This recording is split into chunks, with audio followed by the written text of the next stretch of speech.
Parmi ta famille, il est là. Ou ta les dieux qui combattent pour toi, les dieux qui guérissent tes maladies, les dieux qui veillent sur toi à chaque instant, chaque heure.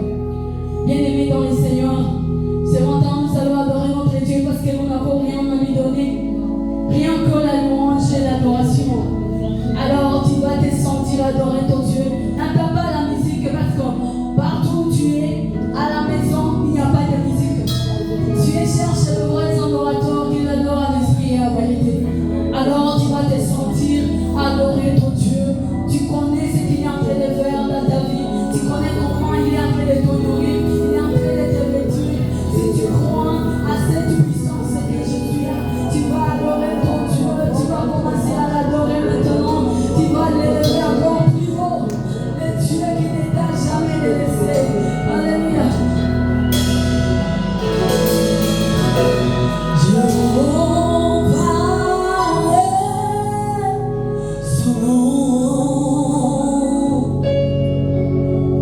Jehovah est son nom.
inawezekana haujakuwa tayari kuishi solution za Mungu maisha yako. Ndio maana mbele ya kuendelea na maneno mengine, ningetaka uombe kwenye huko, upige mikono na kusema, hali hii nimechoka, ninataka kuishi mageuzi. Mikono na uombe, sema nimechoka, sitaki tena hii hali iendelee ndani ya maisha yangu. Sitaki tena ishi hivi, sitaki tena kuishi umasikini, sitaki tena kuishi shomaji.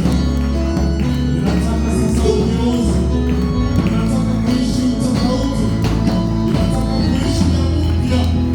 Nimechoka hii hali, cette situation me dégoûte, cette situation me dégoûte.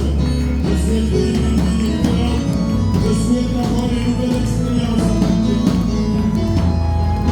Oui, je souhaite une nouvelle expérience avec mon Seigneur. Il n'a pas beaucoup d'expérience à mon Dieu. J'ai besoin de vivre une nouvelle expérience avec le Seigneur. Et notamment les couches, tofauti, Seigneur. Oui, je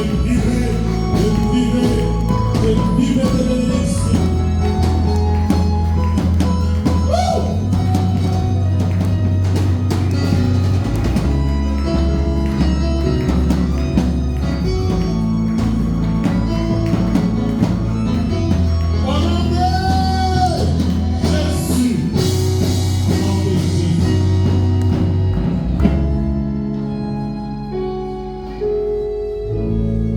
Maombi yangu hii mwaka, Mungu akupatie masinye, Mungu akupruve que yeye ndio amefanya vile vile unafanya maisha. Je veux qu'il te donne des solutions avec sa signature, qu'il te donne des témoignages qui porteront sa signature. Et lorsque tes voisins verront, ils diront, ça, c'est Dieu qui l'a fait. Je ne demande pas de choses que ton oncle peut faire. Si on a l'homme avec lui, il ne va pas jamais arrêter de faire. Je suis en train de demander des choses que seul Dieu peut faire. Donc maintenant, on va louer Dieu avec une phrase. Et on va dire, ça, c'est le doigt de Dieu. Ce n'est que Dieu qui peut faire ça.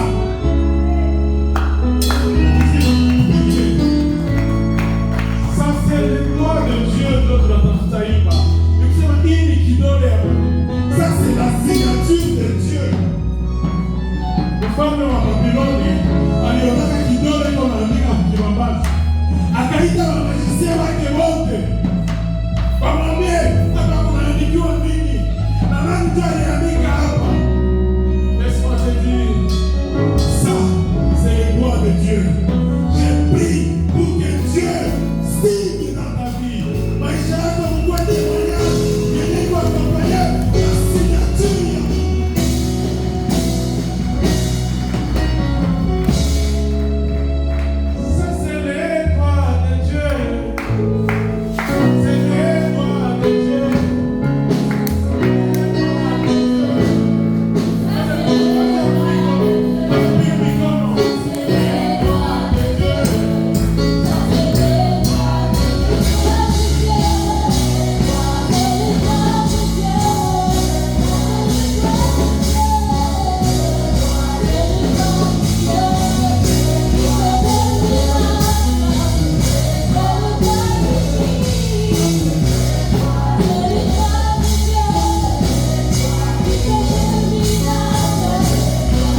signature ya Mungu maisha yako. Wakati wa jirani wataona wanasema Mungu ndio amefanya hivi.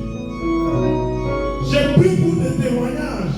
C'est que hata walose na mkartie yako ils vont te voir na wanasema Mungu tu anaweza kufanya hivi.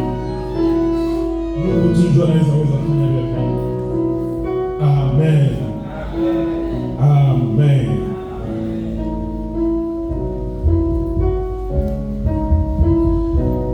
Mwanzo 11. Mwanzo 11. Genèse 41. Genesis 41. Mwanzo 11. Genèse 41. Tutaanza ku verset 25. Tutaendelea mpaka ku verset 39. Mwanzo 11. Mtatusamehe kazi ziko ankuru, ndio maana viko hivi, si vile? Mwanzo 11 mstari wa 25 ama Genesis 41. We will read from 25. Tutakuwa na usomi mrefu na ningependa tuheshimu neno la Mungu, tusome na tunasimama. Tunasimama kwenye huko, tusome pamoja. Na ningependa usome na wewe haute voix, ufatane na sauti yangu, si vile? Usome kwa sauti. Ni hadithi mrefu lakini tutasoma kwa sauti. Joseph dit à Pharaon: ce que a songé Pharaon est une seule chose. Dieu a fait connaître à Pharaon ce qu'il va faire. Les 7 vaches belles sont 7 années, et les 7 épis beaux sont 7 années. C'est un seul songe. Les 7 vaches décharnées et laides qui montaient derrière les premières sont 7 années. Les 7 épis vides, brûlés par le vent d'Orient, seront 7 années de famine. Ainsi, comme je viens de le dire à Pharaon, Dieu a fait connaître à Pharaon ce qu'il va faire. Voici, il y aura 7 années de grande abondance dans tous les pays d'Égypte. 7 années de famine viendront après elle, et l'on oubliera toute cette abondance au pays d'Égypte, et la famine consumera le pays. Cette famine qui suivra sera si forte qu'on ne s'apercevra plus de l'abondance dans le pays. Si Pharaon a vu le songe se répéter une seconde fois, c'est que la chose est arrêtée de la part de Dieu et que Dieu se hâtera de l'exécuter. Si la chose se répète, ça veut dire que Dieu a décidé de le faire. Et Dieu ne va pas tarder à le faire. Maintenant que Pharaon choisisse un homme intelligent et sage et qu'il le mette à la tête du pays d'Égypte. Que Pharaon établisse des commissaires sur le pays pour léguer un 5e des récoltes de l'Égypte pendant les 7 années d'abondance. Quand il rassemble tout le produit de ces bonnes années qui vont venir, qu'il fasse sous l'autorité de Pharaon des amas de blé, des approvisionnements dans les villes, et qu'ils en aient la garde. 36. Ces provisions seront en réserve pour le pays pour les 7 années des famines qui arriveront dans le pays d'Égypte, afin que le pays ne soit pas consumé par la famine. 37. Ces paroles plurent à qui? À Pharaon et tous ses serviteurs. Et Pharaon dit, 38. Et Pharaon dit à ses serviteurs, d'où verrions-nous un homme comme celui-ci ayant en lui l'esprit de Dieu? D'où verrions-nous un homme ayant en lui l'esprit de Dieu? 39. On va lire après le 39. Et Pharaon dit à Joseph, puisque Dieu t'a fait connaître toutes ces choses, il n'y a personne qui soit aussi intelligent et aussi sage que toi. Je t'établis sur ma maison et tout mon peuple obéira à tes ordres. Le trône seul me lèvera au-dessus de toi. Amen. Père, nous voulons nous soumettre à ta sagesse ce matin pour que cette parole construise nos cœurs pour ta gloire. Amen. Amen. Bonne année. Bonne année. Leo tunaanza sehemu mpya ya mafundisho juu ya ubora, l'excellence. Tema yetu ya mwaka kama vile mnajua, tunaongea kuhusu excellence. Tunasema hivi, sois excellent et glorifie Dieu, n'est-ce pas? Ukuwe bora na ubora wako utukuze Mungu. Na wakati tuliintroduce mafundisho haya, tulizungumza juu ya Danieli. Tukaonesha namna gani Danieli alikuwa excellent. Na leo nataka kuanza somo inayokuwa na kichwa ubora wa Yusufu, ama l'excellence de Joseph. L'excellence de Joseph. Na somo hii nitaigawa mara pili. Leo tunajifunza kipande cha kwanza, na siku zinazokuja tutajifunza pia kipande cha pili. Na pahali ambapo tunamaliza kusoma, wanatueleza jinsi Yusufu ama Joseph alikuja kutafsiri, kueleza ndoto ambayo Farao aliota. Na Farao alipata ndoto mara pili. Ndoto ya kwanza aliona ng'ombe nono sana tena nzuri 7, na badala ya ile akaona tena mifungo ya ble ambayo ilikuwa nayo 7, kulikuwa nzuri na pia kulikuwa mbaya. Na wakati anaona hivi hakuelewa kama ndoto hizi zinamaanisha nini. Na hasa ndoto hizi imerudiliwa mara nyingi, imerudia tena na kurudia ndani ya maisha yake. Na alikusanya watu wa akili wote ndani ya nchi yake, alikusanya walozi wote wa mjini yake, alikusanya waprofesori wote wa mjini, alikusanya masaje wote wa mjini, na hakuna hata mmoja ambaye aliweza kumwelezea ndoto hii. Na hadithi ya Yusufu inakuwa kama vile hadithi ya Danieli. Wote walijikuta mu situation zenye ziko similaire, zenye zinafanana. Lakini nataka kuasisia hapa kwa hadithi ya Yusufu. Hadithi ya Yusufu haianzie ndani ya nyumba ya ufalme. Hadithi ya Yusufu haianzie mu palais royal ya Farao. Turudi nyuma huku verset 37, au chapitre 37, 38, 39 kuendelea, wanatukatia hadithi kuanzia kwa chapitre 37 ya jinsi Yusufu ameuzishwa na ndugu zake. Yusufu alikuwa mtoto wa kwanza wa Yakobo. Mamake na Yusufu walikuwa wanamuita nani? Mamake na Yusufu walikuwa wanamuita nani?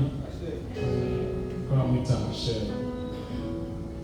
Alikuwa mtoto wake wa kwanza, mtoto ambaye Yakobo alipata ndani ya uzee wake. Biblia inatuambia kwamba baba yake alikuwa anampenda sana. Baba yake alikuwa anampenda sana, na manguo zenye Joseph alikuwa anavaa zilikuwa manguo special. Biblia inatuambia babake alifanyizia manguo ya makulere za mingi. Ile wakati kufanya nguo ya kulere ilikuwa maji, kwa vitu vya shere sana. Mkontekste ya leo uimagine ke uko na watoto 10, na mbale watoto 10 kuko mmoja mwenye unamuziaka nguo za $80 na za $100, na wengine unaendaka wachagulia mkikubo chagua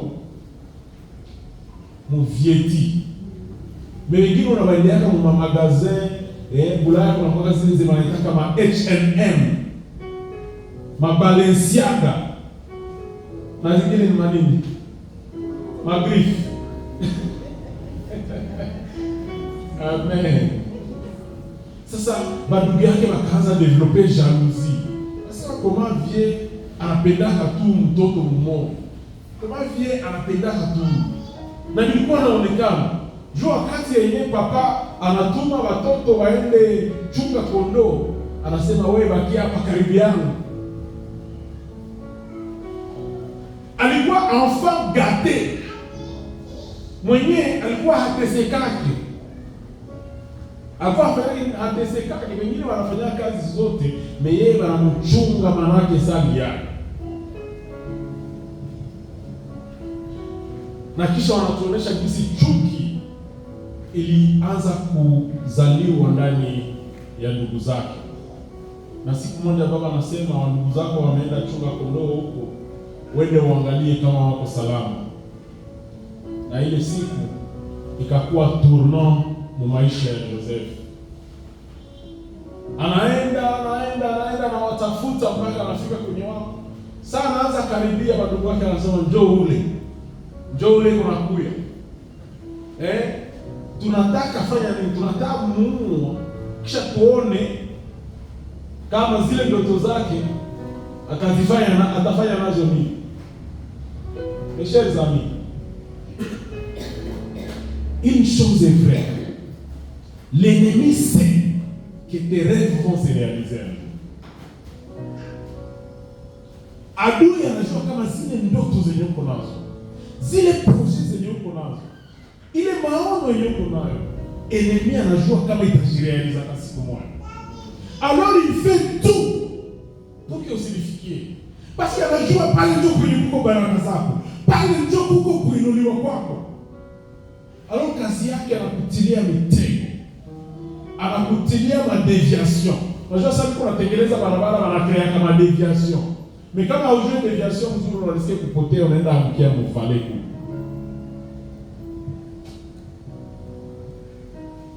Ses frères wakasema huyu mtu huyu tunataka muua, tuone kwenye ndoto zake zitaishia. Il ne s'attaquait pas à Joseph, il s'attaquait à ses rêves. Pourquoi? Parce que rêves za Joseph zilikuwa rêves za elevation, zilikuwa rêves za baraka, rêves za kuinuliwa sana. Il ne s'attaque pas à toi. Nilikuwa naambia watu vendredi, ninasema il y a beaucoup de démons qui circulent. Haiko kusema hazikuangaikie, haiko kusema hazikuangaikie au hazikujua, mais ziko kule, ziko occupé. Siku yenye utaanguka ku salaire ya 20 millions par mois, zinakuya mama, zinakuya. Siku yenye unafika Bulaya na unaanza tumika, unakalkule kwa mwezi umeingiza 5,000, zile démons zinajiactiver, zinakuya jua nini? Zinaanza kuambia mama, na wewe unaweza fanya mavakansi unaenda Dubai bila kuambia bwana wako. Qu'est-ce que ça fait? Qu'est-ce qu'il va dire? Est-ce que ni ndio atazipati? Na wewe unaweza jenga apartment zako, na sasa ile unakorogana unaenda jilalia hapo, kuna naambia acha kunisumbua. Na mimi niko na zangu. Mes chers amis, il y a des hommes wenye sasa hayapata gari. Kale ka demo ka implicité hatakuya. Mais si kuna pata gari, macho yote yenye inaanza kuonyesha wale wadada. Wale wadada walikuwa tu papa. Walikuwa tu. Mais si umepata gari, unataka bonga na watu juu ya kulever magie. Donc il y a des choses qui s'activent par rapport à tes rêves, par rapport à ta vision, pas contre toi, mais contre cette vision. Parce que l'ennemi sait qu'il y a une vision qui a généralisé.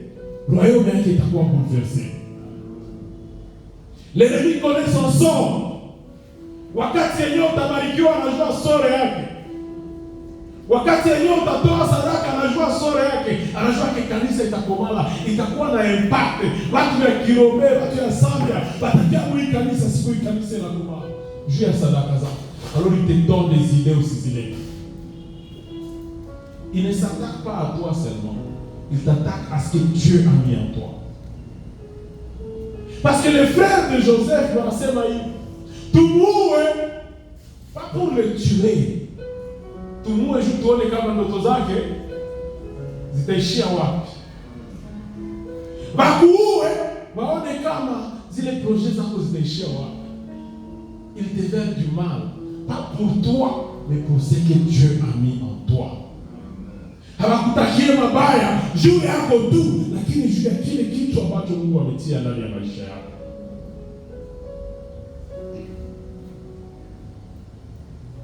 Mais Joseph, je reviens sur Joseph. Joseph, c'était un enfant gâté. Certes, Joseph alikuwa na vision. Certes, c'est vrai, Joseph alikuwa na mandoto. Mais est-ce qu'il alikuwa tayari? Kwa mtoto wa kudeka. Un jour, wakati kuna elezea ndugu yake ndoto. Ndugu yake anasema, anasema, niliona mwezi na jua na manyota ziko nafanya nini? Ziko nashuka mbele yako. Viene anashtuka. Ase eti maana natasema wewe ndio utakuwa kiongozi wetu sisi wote. Parce que hiérarchiquement c'était le père qui régnait. Na kisha nani? Premier né wa nani? Premier né wa Jacob alikuwa nani? Mtoto wa kwanza wa Jacob alikuwa nani? Bwana asifiwe. Mais c'est mulisikia unajua hadithi ya Ruben. Lorsque Dieu choisit, Mungu anaperturba ordre. Lorsque Dieu décide de bénir la vie d'une personne, Mungu afatake ordre yako. Afatake akili zako. Yeye iko na nini? Na njia zake.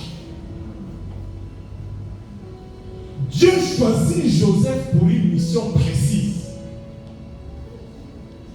Dieu savait que Joseph sera la solution aux problèmes d'Israël. Na kisha anaanza kupatia ndoto. Na kisha je suis sûr que même Joseph ne comprenait pas ce qui allait se passer. Il avait des rêves, mais hakuwa najua kama zitakuwa accompli namna gani. Finalement, ses frères le vendent. Wanasema non, tusimuue juu tusibebe damu yake kubure. Mwone wale watu ya makaravani biko napita, tumuuzishe. Biblia ananiambia kama walimuuzisha kwa Ishmaeliti. Wakaenda naye Misri. Wakati wanafika naye Misri, nao hawana naye besoin. C'est un esclave.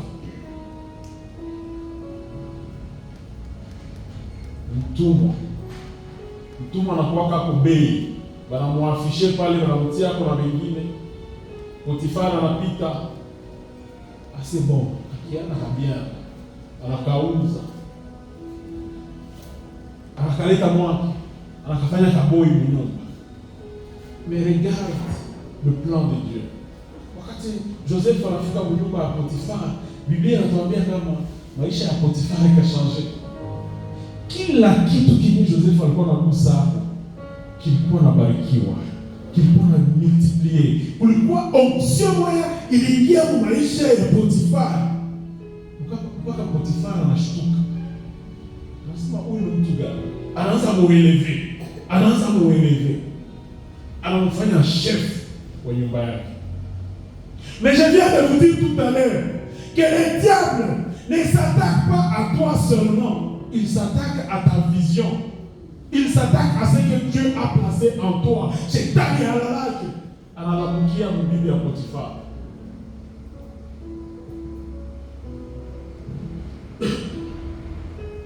J'imagine que wakati yenye Joseph anaingia nyumba ya Potifari, alikuwa angali na sura ya uesclave. Parce que sijue kama Joseph alifanyaka siku ngapi munjia mbele Potifari amuuzishi. Peut-être qu'il alikuwa shabonda. Peut-être qu'il alikuwa shakuwa mchafu. Peut-être que ça aliingiaka nyumba ya Potifari, sura yake ilikuwa hayashanje. Alikuwa hayaanza pakala kwa mafuta. Bibi ya Potifari alikuwa hawezi mkalkile. Alikuwa hayaanza muona. Mais ça, peut-être anaanza récupérer sa santé, anaanza kuwa pro. Bibi anaanza remarquer.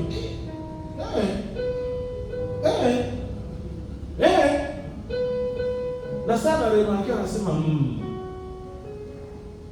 je vais faire quelque chose de ce projet. Lakini hajue kama alikuwa en face ya mtoto wa Mungu. Alikuwa en face ya mtoto wa Mungu.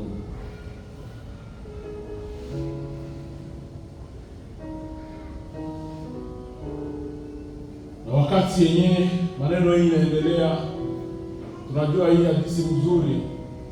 Joseph anajikutana ameenda mprison juu madame hakutosheka tu na kuatake maisha ya Joseph, akasema huyu ndamwalibishi atajua kama mimi niko ndani.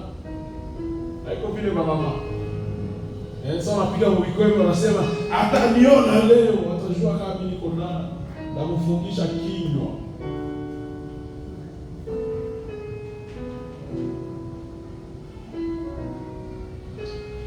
Mais finalement, Joseph va en prison et Dieu vient les récupérer. Dieu vient les récupérer. Mungu anakia mtosha mwa hii situation. Anasema kia nitumikia sasa. Kuya sasa umekuwa tayari kia fanya sasa kazi yenyewe. Nimekuita ufanye na njoo fasi kwenye tumesoma leo. Nina wakatia hii hadithi kwa nini? Sababu kuna masomo ambayo nimetaka tutoshe ndani ya usomi huu. Na somo la kwanza ambalo nataka kuambia kwa wale wanaoandika, celui qui veut être excellent doit rechercher avant tout la présence de Dieu dans sa vie.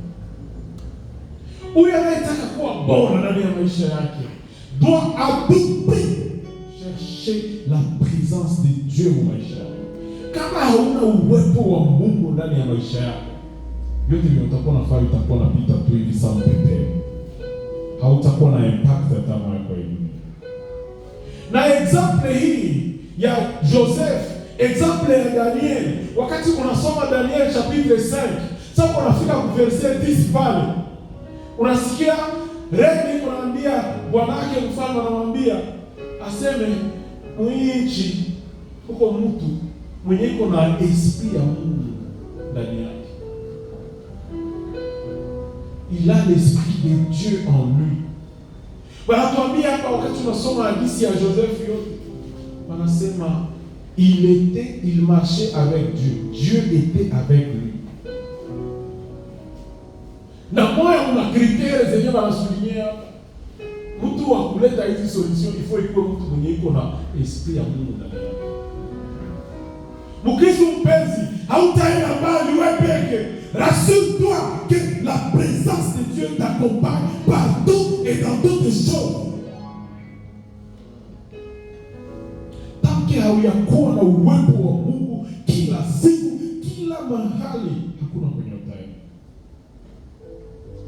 Hakuna kwenye utaenda.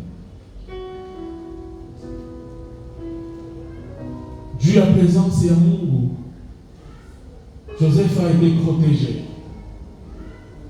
Ses frères on planifiait les mal. Ndugu wake waliplanifia vitu ya mbaya juu ya maisha ya Joseph. Mais parce que Joseph avait Dieu avec lui, Joseph a été protégé. Et ma prière, cherchez la présence de Dieu au maisha yako, utakuwa protégé na jamii. Parce que Dieu va souffler dans tes oreilles. Kuko vitu vyenye Mungu anaambia kama tunasikia, maisha kutilia chakula yenye kuna poison kumeza. Mais le Seigneur te dit ne touche pas. Le Seigneur te dit ne touche pas. Anakwambia usiguse. Kuko mafete, me permettre d'ouvrir une parenthèse. Kuko mafete zenye unaendaka hawakutia mchakula sumu, si vile ni balisemea kwa maneno. Il y a des choses zenye diable anafanyaka jouer ndio upatikana. Anakusible tu wewe ndio upatikana. Anaorganize fête. Fête yenye haina thème, haina kwa objectif, mais jouer. Il y a une femme mwenye familia yake wanasema no, huyu mtu tushaka mtafuta njia zote. Tushaka mpiganisha njia zote. Acha tukupatie basi. Wanaenda kwa mfumo. Mfumo anawaambia, "Asa hamna tabezo ya kumtilia sumu chakula. Mfike tu mpige chakula kisha mrepete hii maneno." Kisha wanapiga chakula, wanaisemea kwa maneno. Wanaisemea kwa maneno. Wanaisemea kwa maneno. Wanasema fulani akakula kwa hii chakula, yeye tu ndio atapatikana. Unafika mfete, watu wanacheza, watu wanafurahi, watu wanakula. Mungu anamwambia, ufanye vyote lakini usiguse chakula. Ufanye vyote lakini usiguse chakula. Fanya vyote lakini usiguse. Kisha anatoka mfete. Watu wanasirika sana. Wanakasirika. Fete inagaga. Juu mtu mmoja alifanya nini? Alikataa kula. Mpaka benye fete wanasirika, wanakata miziki, wanasema kila mtu atoke huko. Fete kaishia pale. Kila mtu afanye nini? Atoke, wanakata na miziki, wanabeba na instruments, fete kaishia pale. Kwa mwimbaji Kongo aliimba nyimbo hapa sasa hivi anasema, unalamuka asubuhi, unaona maisha sirika, unaona wanakwazika. Unajiuliza wanakwazikia nini? Yenyewe walitate usiku bilishindikana.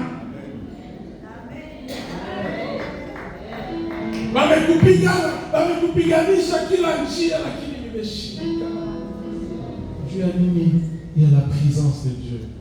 Kwa watu niliokatia hadithi hapa na waambia, kwa mwanamke mwingine huko Kinshasa mwenyewe. Unajua mara nyingi tunapokea watoto wa mafamilia, haiko mbaya si vile. Lakini huyu mama bashamtumia maroketi spirituelle hapatikana. Bashamtumia mamisile longue portée ndio vile mamilitaire wanazika hapatikana.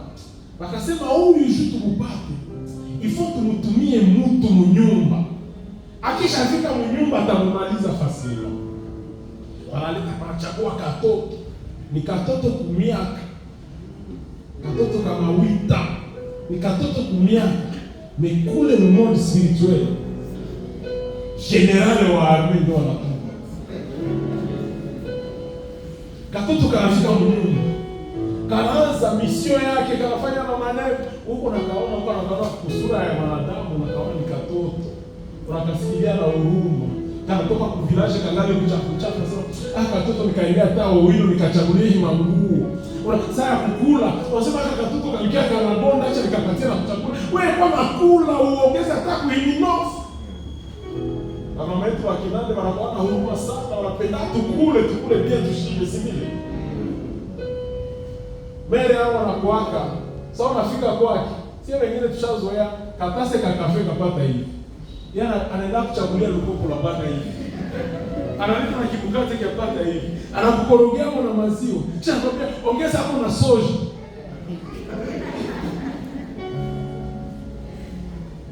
Anasema ifo nene. Bwana Yesu shamba bwana alikuwa kama katumbu kaisha. Ninasema mama hapana. Kale katumbu ndio mgonjwa. Mimi nasema hapana. Ifo nene tena. Sasa kwa mneno alikuwa kabisa anaambia wewe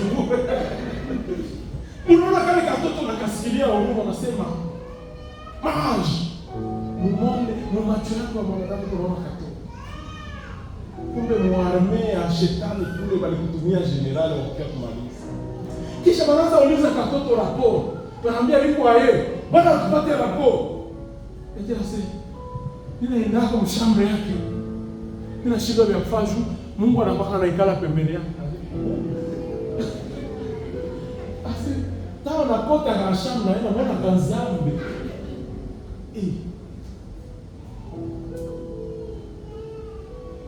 Réclame la présence de Dieu. Piga mikono tu kwenye uko na mwanzo sema Seigneur, je réclame ta présence dans ma vie. Je réclame ta présence dans ma vie. Ninataka uwepo wako unisindikize, usindikize maisha yangu. Que les ennemis ne me voient pas tout seul. Que les ennemis ne me voient pas tout seul. Mais lorsqu'ils chercheront un ennemi, qu'ils te rencontrent toi, le Dieu puissant, le Dieu des armées.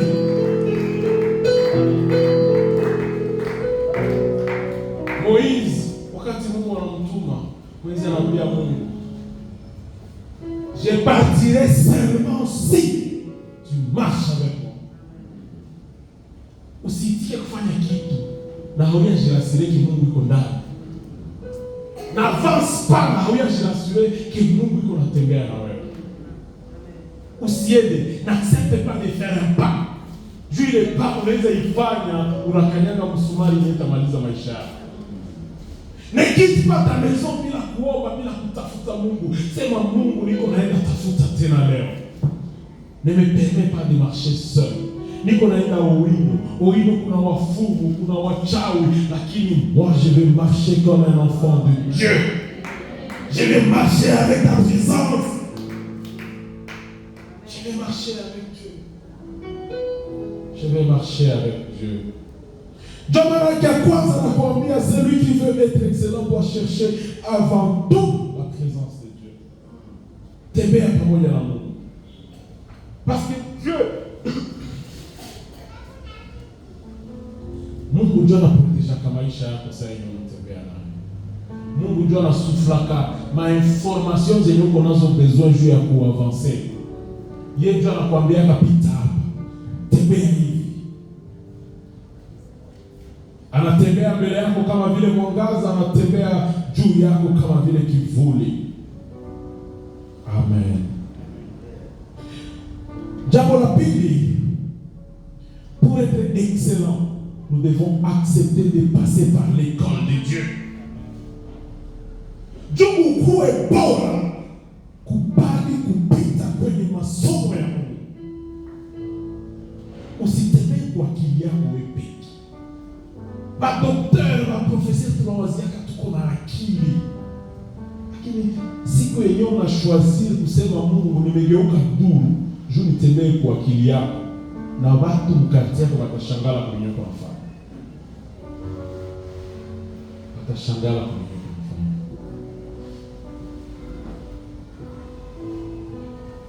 Joseph, enfant gardé de son père Jacob, hangewezaka hii mission kama hakupitaka mu masomo ya esclavage, kama hakupitaka mu masomo ya prison, kama hakupitaka mu masomo ya kusingiziwa. Wewe unakusemaka hapo kidogo kate uzime na kuwa alite, unatingiza na mikwendo unasema mimi nanisema. Sasa bakisha kusema sasa wamekutosha kongozi. Joseph est passé par une école. Je me dis que Joseph angelipitaka kwa hivi vyote angekuwa inutile. Angelipifaka na marevi zake. Parce que beaucoup de gens ont des visions, mais ils ne veulent pas payer le prix. Ils ne veulent pas apprendre. Hawapendi kujifunza kutoka kwa Mungu. Hawapendi papeli ya rêve zao. Uko na marevi, unalotaka uko chef d'entreprise. Niko nakwambia anza ka biashara kadogo. Mimi nianze usha makala. Mimi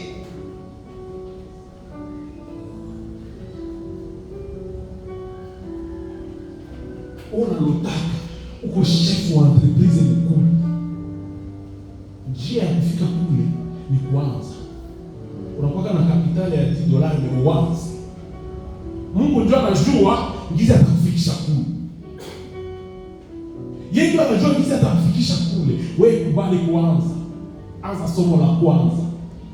Makala ya 20,000 shele unatia mbele ya mlango. Na kisha unakuwa serieux mkalkuli.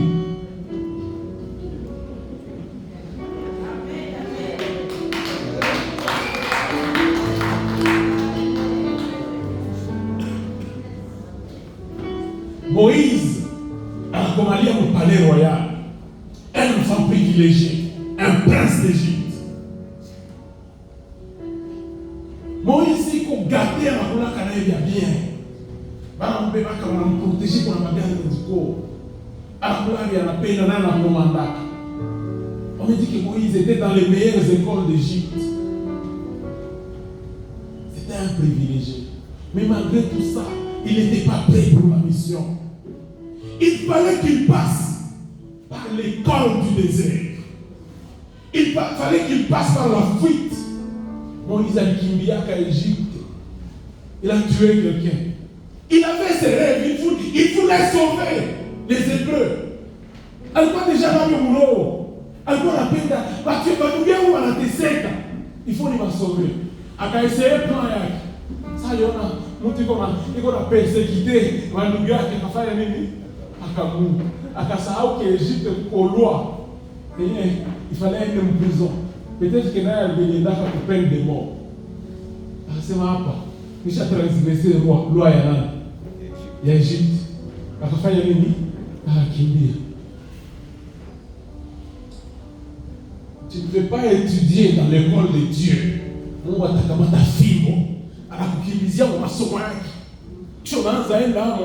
Ai. Uko nalia. C'est ce qui est arrivé à Moïse. Moïse, saa yenyewe alianza pata zile rêve, kusikia roho yake, kutafuta kusaidia Mungu wake, alirudia kwa presence ya Mungu.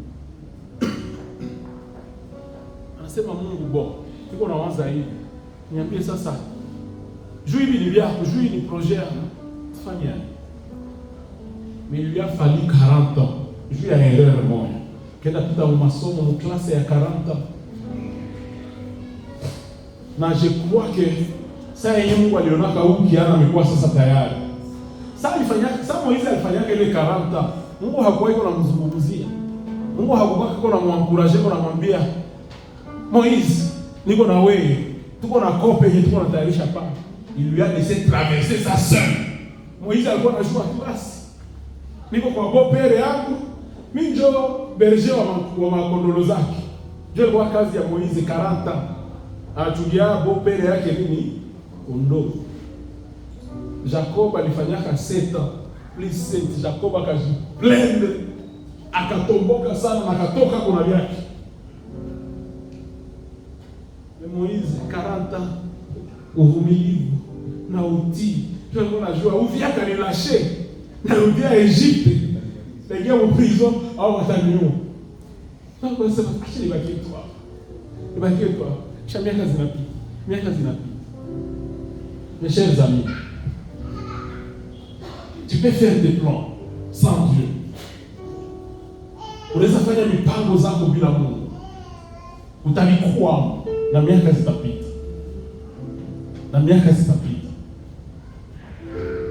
Leo utavitesekea.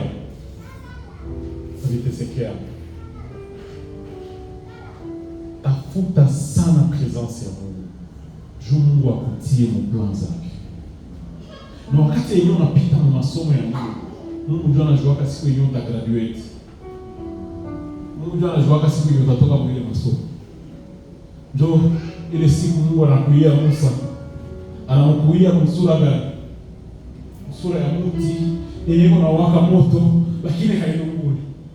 Anampeleka mu niveau ya naturel, anampeleka mu surnaturel. Ce qui passe par l'école de Dieu de manière fidèle expérimente le surnaturel ya niveau ya juu. Hawezi pita mu masomo ya Mungu kisha utoke hapo wa kawaida. Unatokaka sababu anapita moto yenye anamfanya excellent. Mungu anamuleta sasa mu presence yake, anaanza kuonesha vitu vya niveau ya juu, vitu vyenye Egypte hangeliwezaka kuona, et il en fait son ami. David a été roi, mais il fallait aussi qu'il passe par l'école de Dieu. Alikuwa mfalme, alikuwa mpaka mafuta ya mfalme. Maana alikuwa na dua ya kupia kwenye Sauli, yuko anasema Sauli, depose sasa, mimi ndio nimekuwa roi, maisha nipaka mafuta. Angelifanya vile wangemuingiza mkuki bila shaka. Et Dieu s'en fout.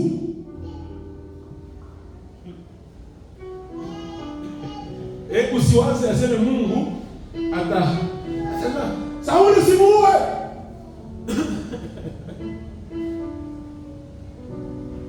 Amen. Pour être excellent, nous devons accepter de passer par l'école de Dieu. Et qu'est-ce que nous apprenons dans l'école de Dieu? Masomo ya Mungu tunajifunza uvumilivu. Tunajifunza kusubiri. Kusubiri bila kujua itafika siku gani, lakini unakubali kusubiri. Unajifunza patience. Dans l'école de Dieu, nous apprenons la dépendance totale à Dieu. Unasema Mungu, nina sarenda vyote. Sitajiwezea kitu, lakini nina dependre na wewe. Nina dependre na resources zako, nina dependre na sagesse yako, nina dependre na uongozi wako. Juu akili zangu haziwezi nifikisha fasi. Acha ni dependre na wewe.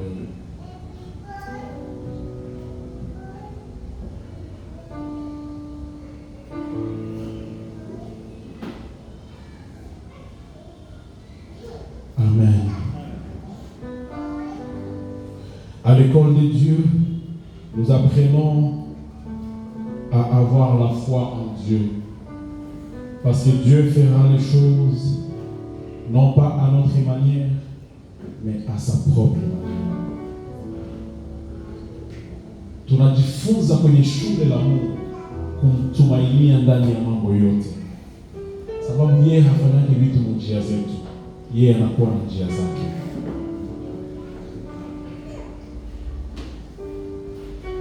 Somo la tatu tunaanza karibia kumaliza.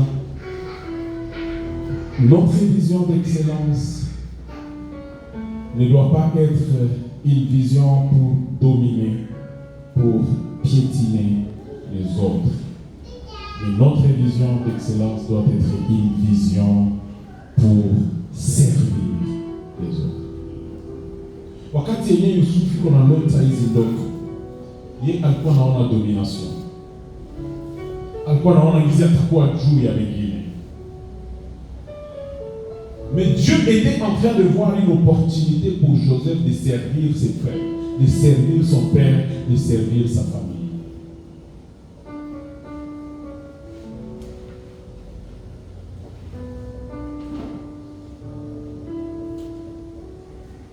Usitafute kuatteindre position fulani mu maisha juu uko na kamia watu.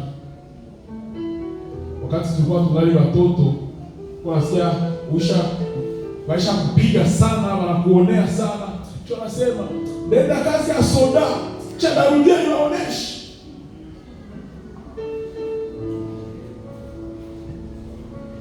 Mapasi ya mwanamke anasema na mimi ndaolewa, na mimi ndabaonesha. Mapasi ya mtu na mimi napenda nifike kwa ile position juu na mimi waoneshe kama. Na mimi ndauza gari niwaoneshe kama, na mimi wamwangie kwa barabara. Wao wanataka uinuliwe juu na wao kufanya nini? Wapenda uinuliwe juu na wao kufanya nini? Hautatufaa kitu. Tafuta uinuliwe juu ukuwe mfanya kazi. Yesu anaambia watume wake, mwenye anatafuta akuwe mkubwa, ifaa akuwe mtumishi wa wote. Usitafute kuinuliwa juu uanze kanyaga watu wengine. Usitafute kuinuliwa yako ikuwe kuinuliwa ya kudomine wengine na kuwapersekite. Amen. Somo la 4, tutamalizia pale.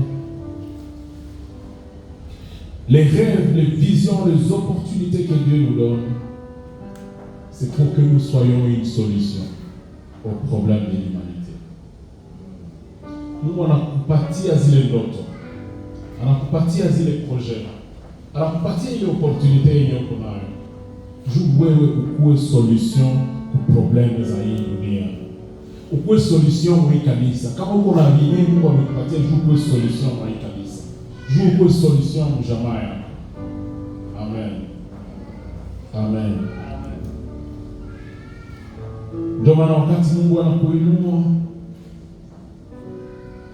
inafaa uoneshe wengine ya kwamba umeinuliwa juu kwenye kulikuwa shida kupatikane kuwa suluhisho. Kwa watu wenyewe anakuwa akipata makuta kwa voisin yake ili siku hawatalala. Tapiga muziki, anauza champagne, analeta fujo usiku mzima.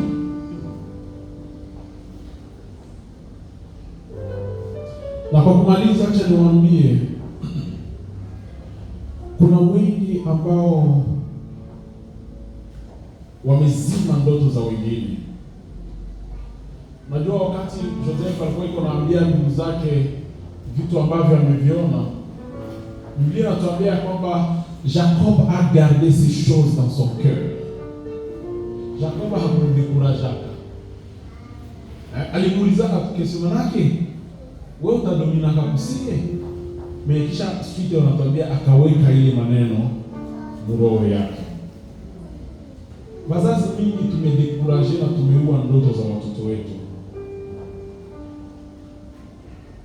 Wakati mtoto anaanza kuambia, mama mimi napenda nifanye hivi, mimi napenda niende fasula, napenda nikuwe hivi. Msikia response. Wewe unaweza jifanzia nini wewe?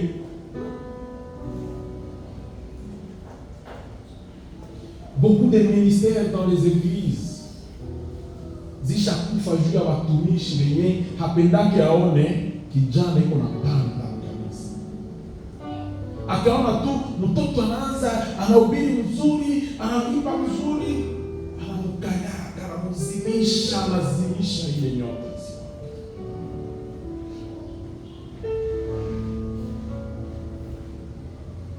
Mungu anatupatia responsabilite asubuhi ya leo. Wakati unaona nyota ya mwingine na waka, pia pepula iwake tena mzuri. Pia pepula iwake tena mzuri. Simama kwa miguu yako. Somo hili tutaendelesha siku zijazo. Mungu akubariki. Ningependa tuombe kwa dakika fulani. Waimbaji muwe na mamikro zenu karibu.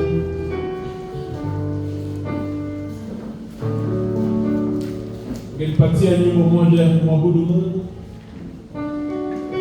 Na ningependa kwenye huko umombe Mungu awashe. Jambo la kwanza ambalo nimependa uombe Mungu awashe nyota yako. Uombe Mungu awashe nyota yako, akufanye uangazie, uwe solution ku probleme za humanite, uwe solution ku shida za hii dunia. Inua tu sauti, usingoje nyimbo, anza tu kumwambia Mungu, washa nyota yangu. Kwenye huko upige tu mikono na kusema, Mungu washa nyota yangu. Mungu washa nyota yangu. Unifanye niangazie wengi na maisha yangu iwe suluhisho kwa shida za dunia hii. Washa nyota yangu Baba.